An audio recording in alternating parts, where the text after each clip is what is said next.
My name is Claire Harlow, and I'm 36 years old. On paper, my life looks fine. That's the word people use when they're skimming instead of really reading. Fine, stable, solid.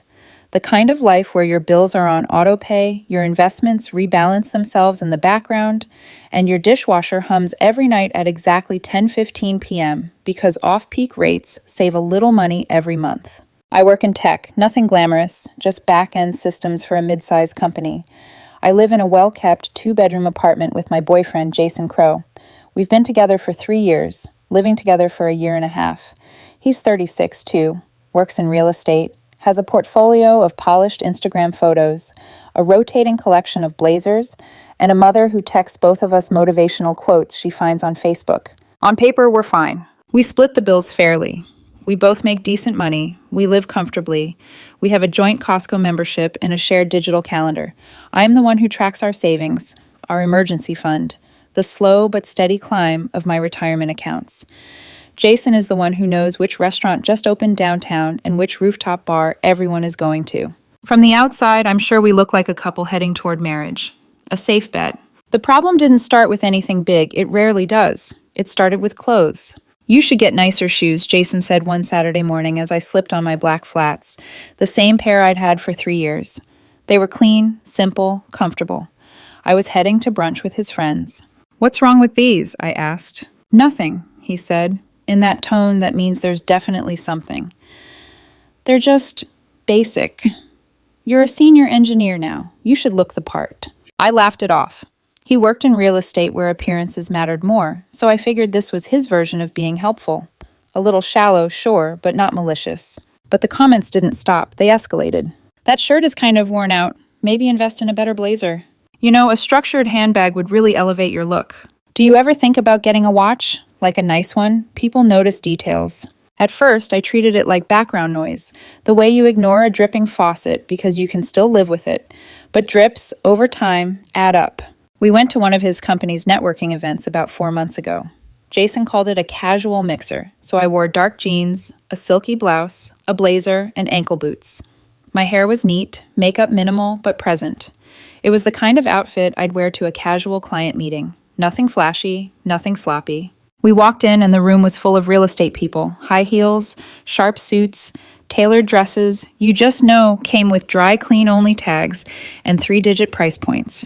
Jason's jaw tightened almost immediately. He pulled me aside after maybe 20 minutes, his smile frozen in place for anyone who might be watching. "Why didn't you wear a dress?" he hissed. "You said casual," I replied. "This is my version of casual." "Casual for real estate still means elevated," he said.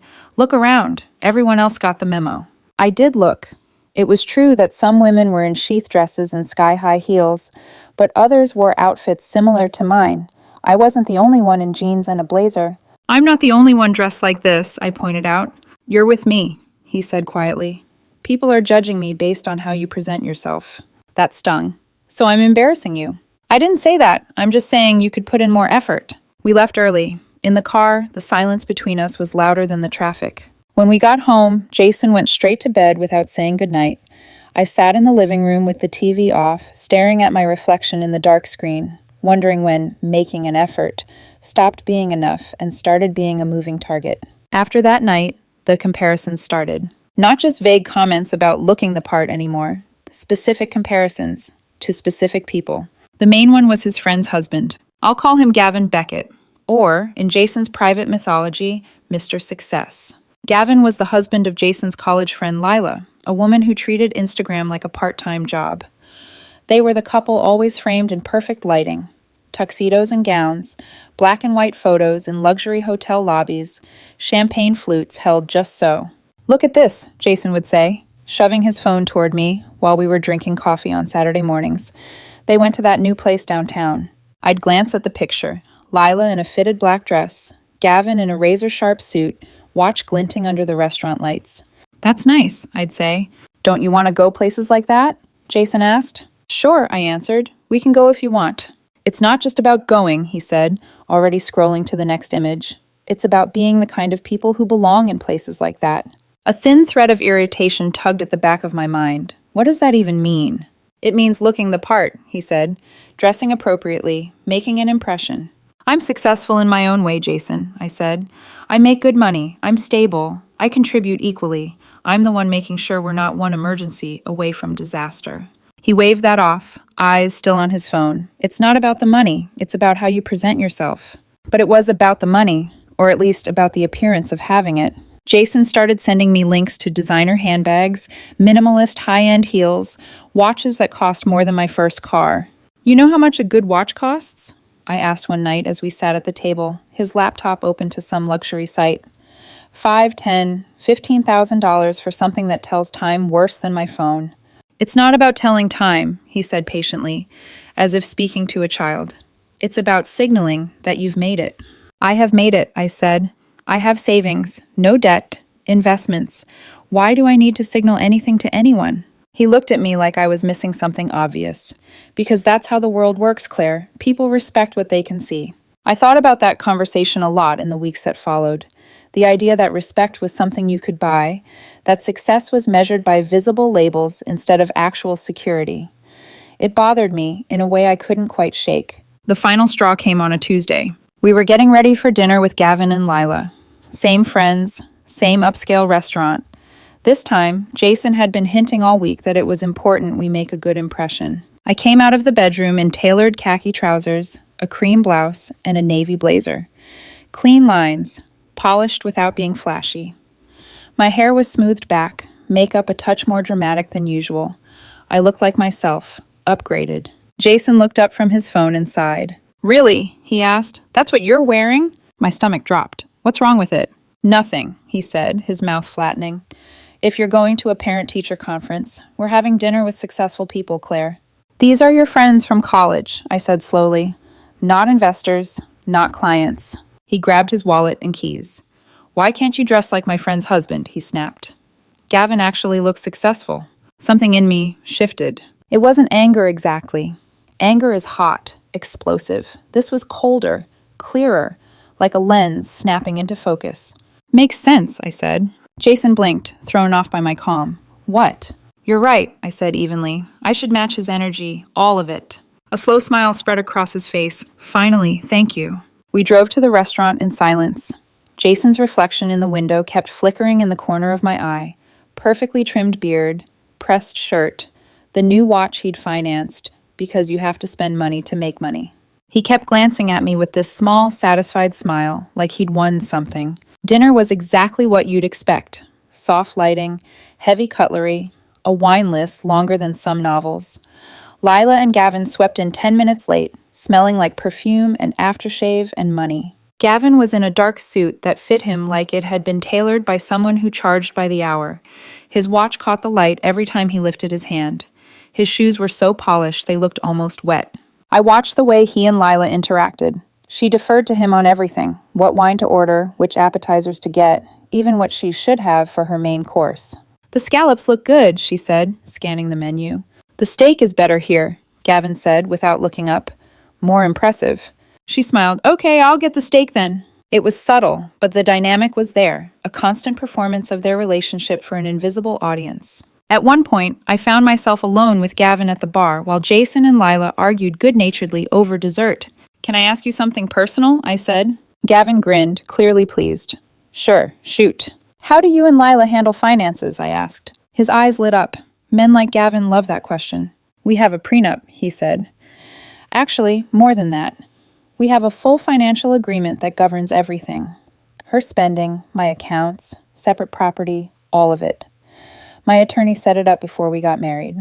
And she was okay with that, I asked. She wanted the lifestyle, he said with a shrug. This is the price.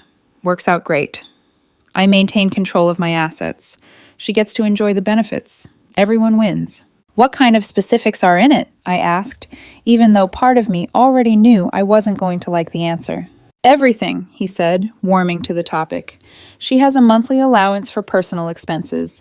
I control the joint account. Any purchase over a certain amount needs my approval. If we divorce, she gets a predetermined amount based on length of marriage, nothing more.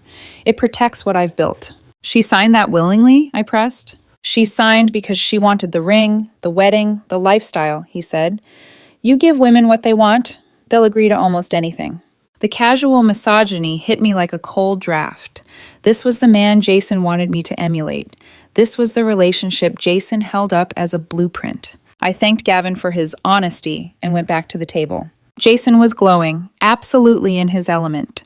He kept touching my arm, smiling a little too wide, clearly pleased that I'd finally seen the people he admired. On the drive home, he was chattier than he'd been in weeks. "See," he said, "isn't it better being around people who have their lives together?" "They seem very organized," I said. "There's a difference between just making money and actually being successful," he went on. "It's about the whole package." "The whole package," I repeated. "The way you present yourself," he said. "The way people perceive you. That's what success really is." I didn't argue. I just watched the lights of the city slide over his profile, thinking about Gavin's contract, Lila's practiced smile, Jason's obsession with appearances. By the time we pulled into our parking garage, I had made up my mind. If Jason wanted me to match Gavin's energy, then I would, just not in the way he imagined. The next morning, I called an attorney. Not just any attorney. I spent an hour at my laptop before work, combing through websites for firms that specialized in high net worth prenups and complex financial agreements. The kind of lawyers men like Gavin bragged about hiring. I found one, Daniel Price. His website talked about asset protection, complex marital contracts, and bespoke financial governance structures in the kind of sterile language that sounded both expensive and effective. I booked a consultation for that afternoon. At 2 p.m., I sat in a glass-walled conference room that smelled faintly of coffee and printer toner. Downtown sprawled outside the window, all glass and steel and reflected sky. Daniel walked in exactly on time. He was in his early 40s, I guessed, in a navy suit that fit perfectly but didn't scream for attention. Not flashy, just deliberately understated. The kind of man who never forgot what side of the table he was on. "Claire," he said, offering his hand. "Yes," I replied, standing. We shook. His grip was firm but not performative. "So," he said, settling into the chair across from me and opening a leather portfolio, "tell me why you're here." I took a breath. "My boyfriend is obsessed with appearances," I said. "We've been together 3 years. I work in tech. He works in real estate. I save, invest, plan. He curates. Lately, he's been pressuring me to look more successful. Designer everything, luxury lifestyle. He compares me to his friend's husband constantly." Daniel nodded once, expression neutral. "And where does the legal agreement come in?" "They have one," I said. "At least that's what the husband told me last night. Some strict financial agreement that controls her spending, protects his assets, sets an allowance, limits what she gets in a divorce. My boyfriend idolizes this man. He wants me to emulate him. So I figured, if he wants that lifestyle, he can have the full package." Daniel's mouth twitched, just barely. "You want to match the energy." "Exactly," I said. "If I'm going to play that game, I want to be protected." He leaned back.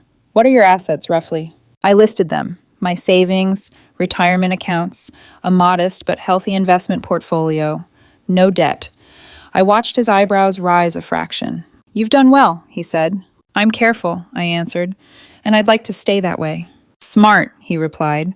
"If he's focused on lifestyle and image, and you're the one quietly building stability, you need protection. I can draft something comprehensive." "I want it at least as protective as what Gavin described," I said. "Maybe more." "Understood," Daniel said. "We can create an agreement where all of your current assets remain separate property. Future income goes into accounts he can't touch. He can have an allowance for personal expenses if you don't mind that framing. Any purchase above a threshold requires your approval. Predetermined settlement, if you divorce, nothing beyond that. Limited or no spousal support." Hearing it laid out like that made my stomach twist. It sounded harsh, clinical. But then I pictured Jason scrolling through photos of Gavin's suits, the way he'd said, "Why can't you dress like my friend's husband?" Like I was failing some invisible test. Good, I thought. Let him see what the test actually costs. "What's this going to cost me?" I asked. "Initial consultation and drafting," Daniel said. "About $3,000. If he contests it, or we negotiate heavily, that's extra. But if you're serious about this, the protection is worth it." $3,000. A surgical fee to remove an illusion. I signed the engagement letter and paid the retainer. When I walked out of his office, the afternoon sun felt too bright. I had the strange sensation of watching myself from a distance, a woman in sensible heels and a worn-in tote bag.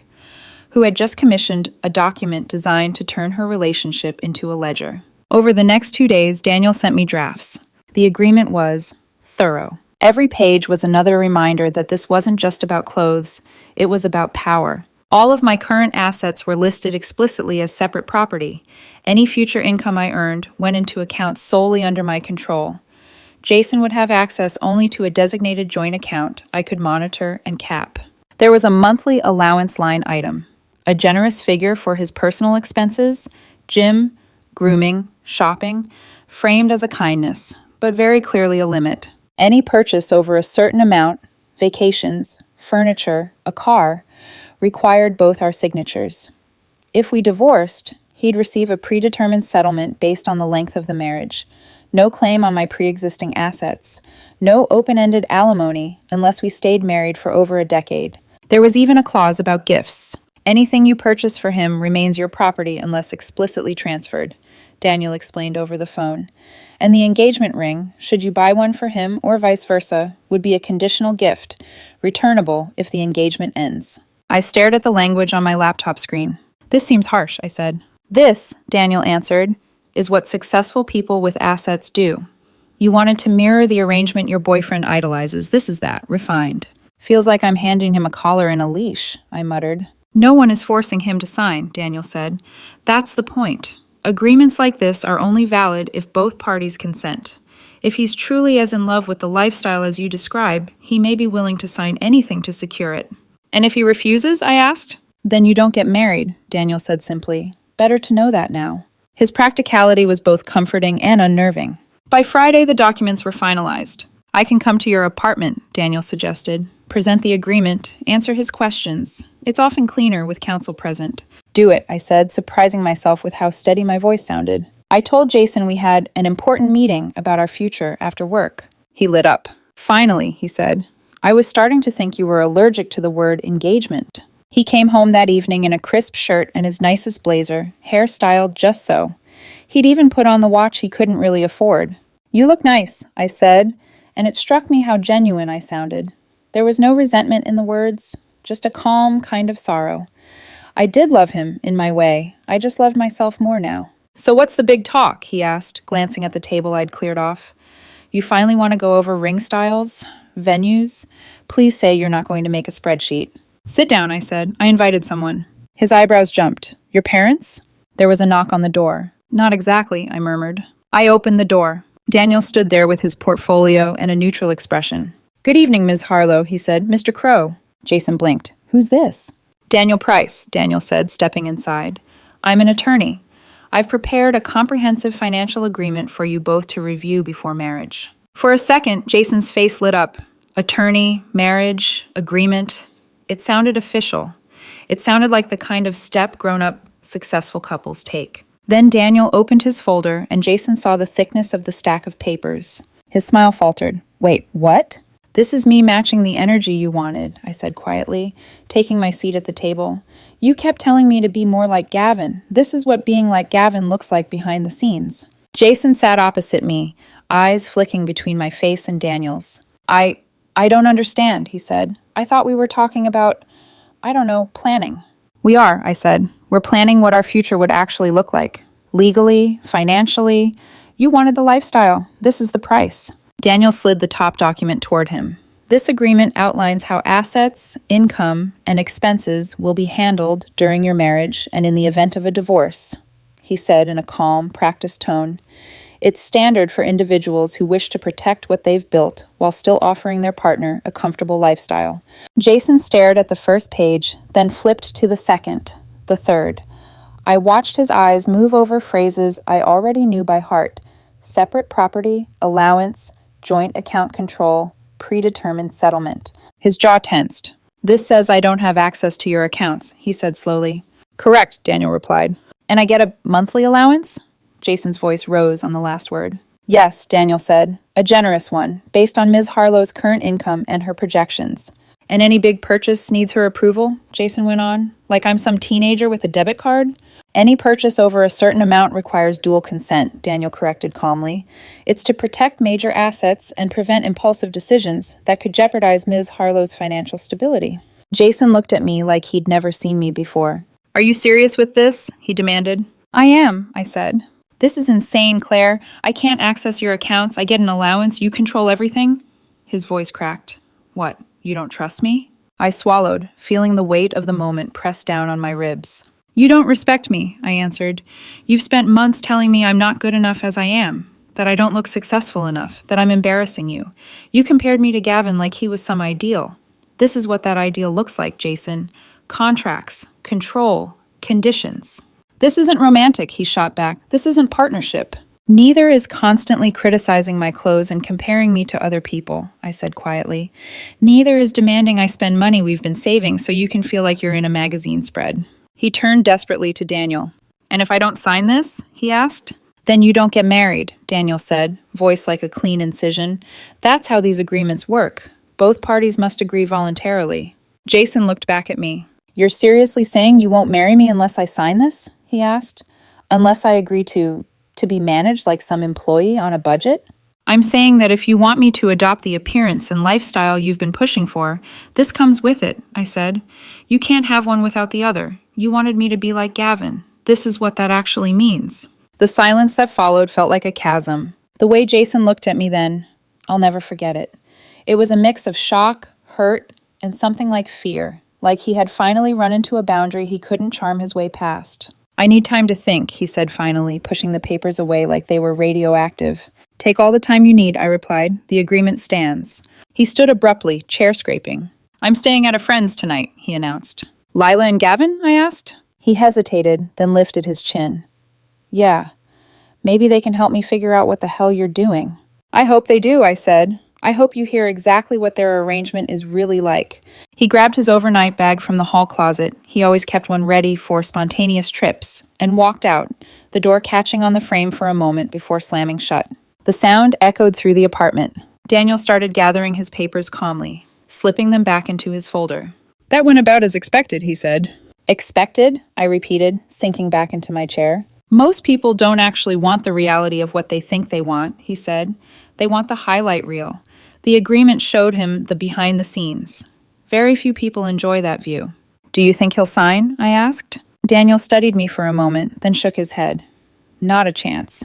But you didn't need him to sign, did you? You needed him to see what he was asking you to become. When he left, the apartment felt too big, too quiet. I stood in the middle of the living room, surrounded by all the little signs of the life we'd built together. His shoes by the door, his cologne on the dresser, our joint Costco card stuck to the fridge. Part of me felt cruel. Part of me felt like I'd just done the bravest thing I'd ever done. I'd matched his energy all right. And now we'd find out what he really valued, the lifestyle he idolized, or the woman who refused to bankrupt herself to play along. Jason didn't come home that night, or the next. He texted me once, late the first evening. I just need space, nothing else. Not a question, not an apology, not even a hint of reflection. I stared at the message for a long minute before replying. Take the time you need. And then I turned my phone face down and let the silence settle. He came back Sunday morning. The sun was barely up, a pale gray sheet stretched across the sky, and I was standing at the stove making coffee, my weekend ritual, when I heard his key in the lock. He walked in slowly, like someone returning to the scene of a crime. The overnight bag he'd dramatically grabbed on Friday was slung over his shoulder.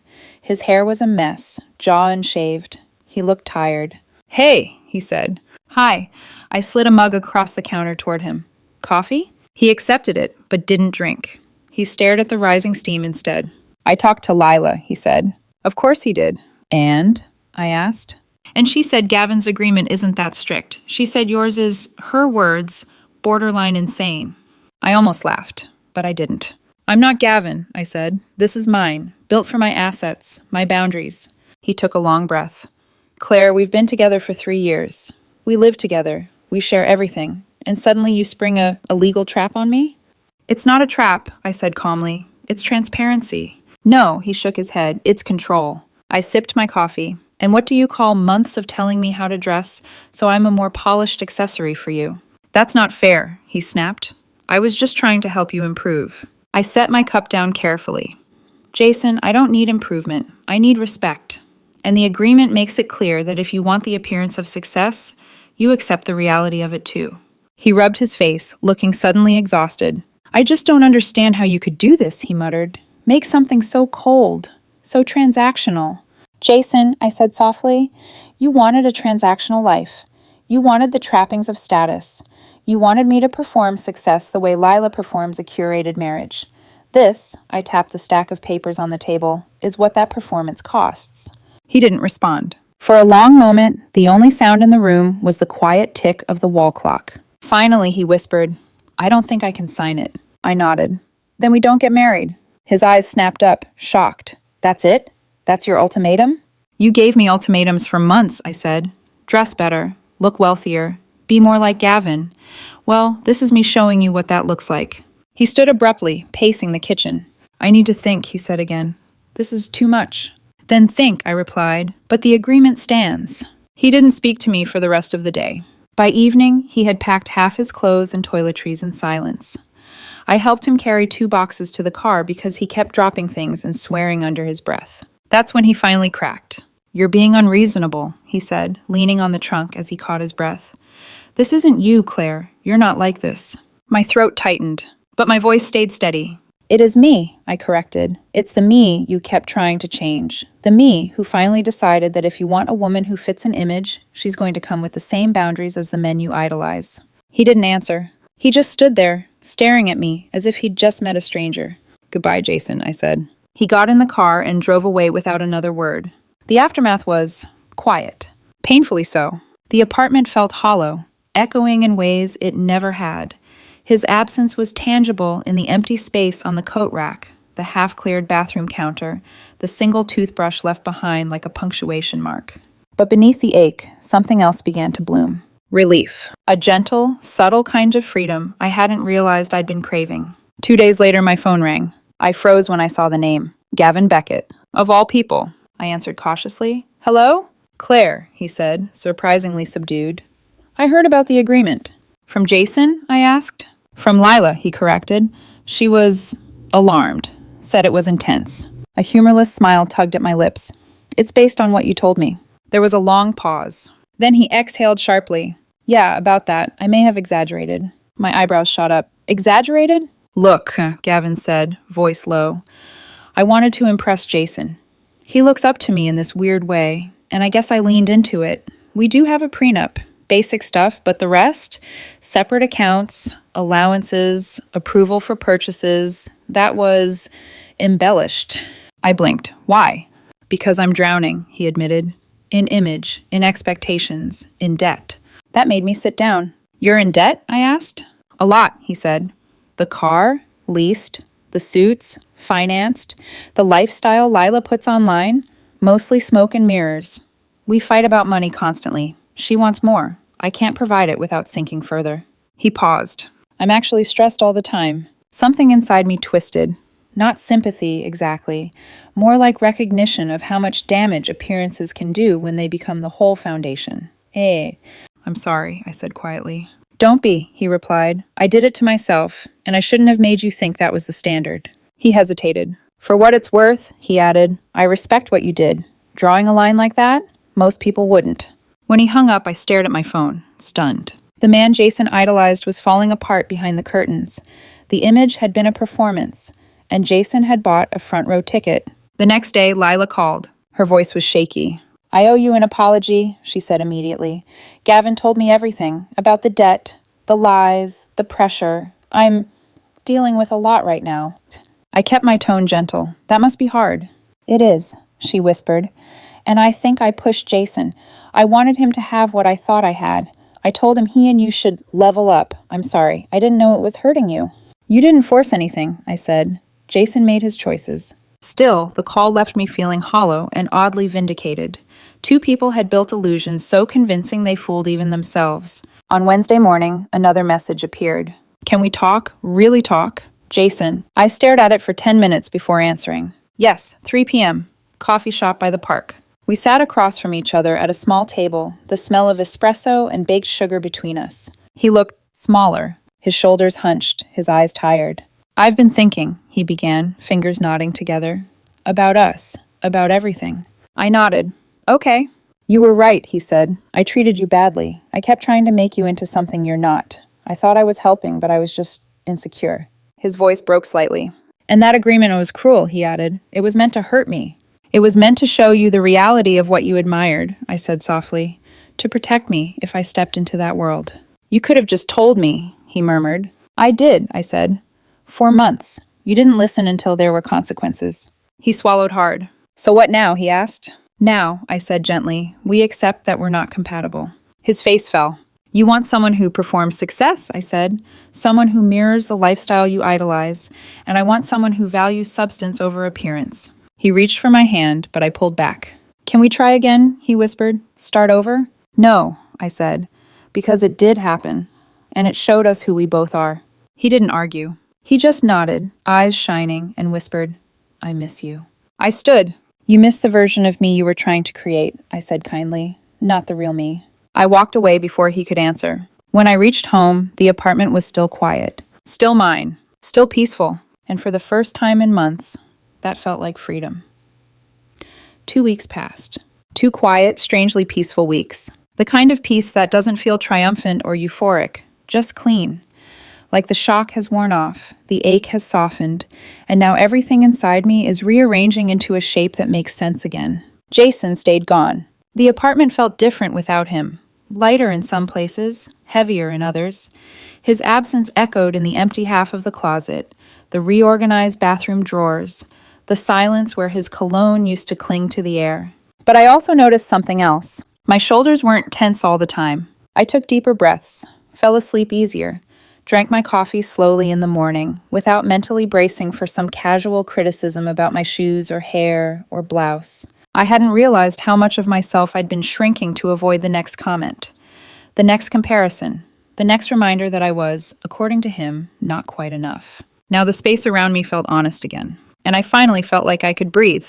On the 9th day, my phone buzzed, a number I didn't expect. Unknown caller, voicemail, transcription available. I let it roll to voicemail. A moment later, the text transcription popped up on my screen. Hi, Claire, it's Lila. I really need to talk to you. Things over here are unraveling, and please call me back when you can. I waited a few minutes before returning the call. She answered on the first ring. Claire, she breathed. Thank God. Her voice sounded frayed, too soft, too empty of the polished confidence she wore like an accessory at every party. Is everything all right? I asked cautiously. No, she whispered. Not even close. She inhaled shakily. Gavin told me everything, she said. About the debt, the lies, the façade we've been living in. I pushed him to maintain an image we couldn't afford, and it's tearing us apart. I closed my eyes, leaning against the kitchen counter. I'm sorry, Lila, I said. That must be painful. It is, she said, voice cracking. And I need to tell you something else. You deserve better. I kept showing Jason these idealized snapshots of my marriage. I didn't mean for it to become a standard he held against you. I was projecting, hard. I thought if he made you more like me, then somehow I wasn't failing. You weren't responsible for Jason's behavior, I said gently. He made his own choices. Maybe, she whispered, but I still feel guilty. You didn't deserve that. Her vulnerability surprised me. It softened something in me I didn't expect. Thank you for telling me, I said. Before she hung up, she added one more thing. And Claire, for what it's worth, you're the one who handled all of this with integrity. Don't let anyone convince you otherwise. I wasn't expecting the next call, not even remotely. It came the following afternoon while I was reorganizing the kitchen cabinets, a task I suddenly had the mental space for again. My phone rang. Gavin, I answered reluctantly.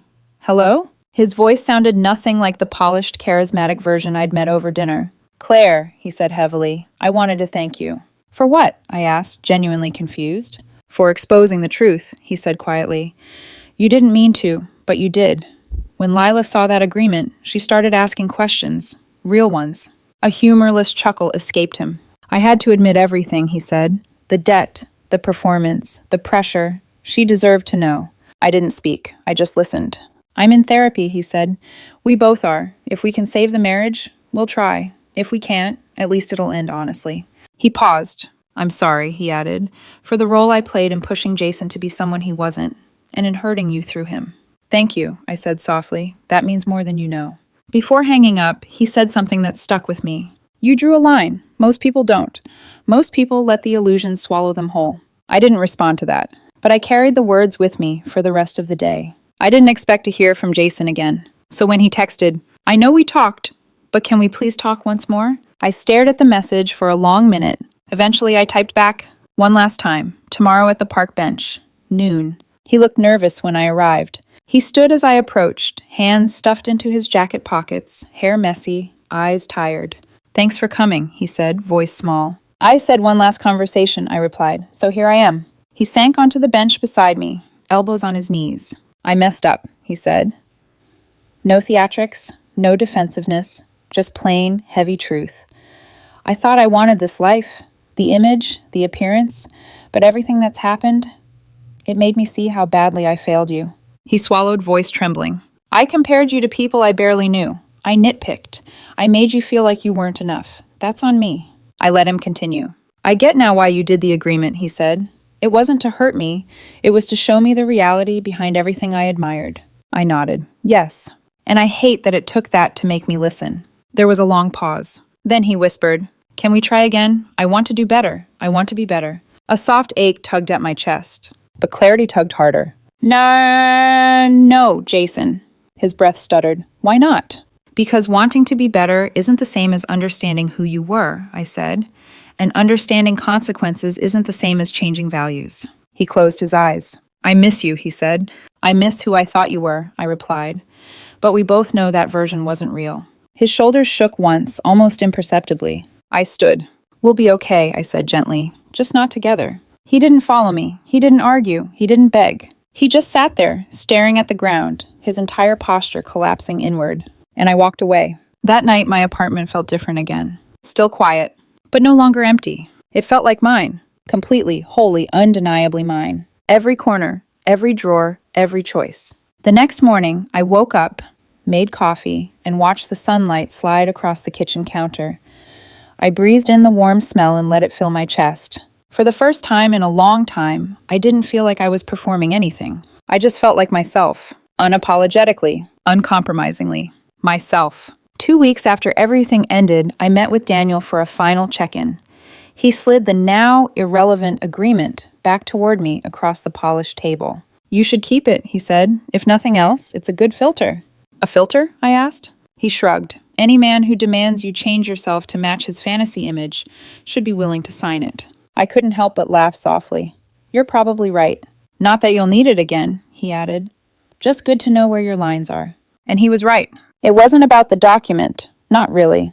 It was about what I learned drawing it. About myself. About boundaries. About what love looks like when it's not tangled in illusion. The funniest part? I could afford to dress like Lila, like the glamorous women Jason worshipped, like the curated lifestyle he wanted me to emulate. I had the savings, the investments, the means. But I didn't want to. I never did. Because looking successful and being successful are not the same thing. And Jason couldn't tell the difference. It wasn't that I couldn't match his standards. It was that I wouldn't. And that difference, the difference between can't and won't, is what saved me.